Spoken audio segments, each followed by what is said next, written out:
ও সসা, কোনে যাচ্ছ? এইদিকে এসো।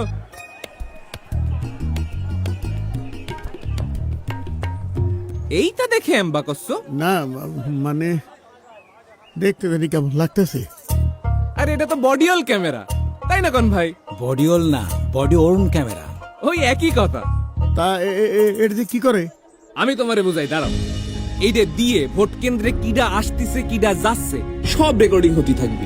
আবার ধরো ইলেকশনের দিন কেউ ঝামেলা করতে চাইলো, সাথে সাথে বডি অন ক্যামেরার এসওএস বাটনটা সব দিলি, তখনই কন্ট্রোল রুমের যে মনিটর আছে সেখানে এই ক্যামেরার ছবি সবার সামনে ভাইসে উঠবি। কন্ট্রোল রুমেতে পুলিশের কাছে জিজ্ঞেস বুঝে সমস্যাটা কি, পুলিশে আর একটা বাটন চাইবে যখনই কইব সাথে সাথে ডাইরেক্ট অ্যাকশন। তখনই সশস্ত্র বাহিনী, বিজিবি ও আইন শৃঙ্খলা বাহিনী আইসে এই সন্ত্রাসীগুলারে ধরে যে যে আকাম করব একদম লাল দালানে ঢুকাই দিবে। বুঝিছো ব্যাপারটা? মানে আগের মতো কেউ আকাম করে পার পাবি না? চাচা, আগের দিন কি আর আছে? আমি ডামিয়ার লাইলাতুল ইলেকশনের দিন শেষ। চলো ভোটটা দিয়ে আসি। চলো চলো। আপনার নিরাপদ ভোট প্রদানে আপনার পাশে সার্বক্ষণিক নিরাপত্তায় আছে সশস্ত্র বাহিনী, বিজিবি ও আইন শৃঙ্খলা বাহিনী।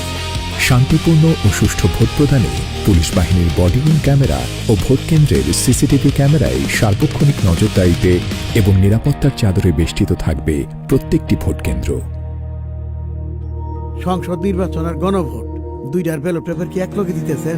জি, এই যে। তাই আপনার সাংবিধানিক অধিকার প্রয়োগ করে দেশ পুনর্গঠনে অংশীদার হয়ে দেশের মালিকানা বুঝে নিন।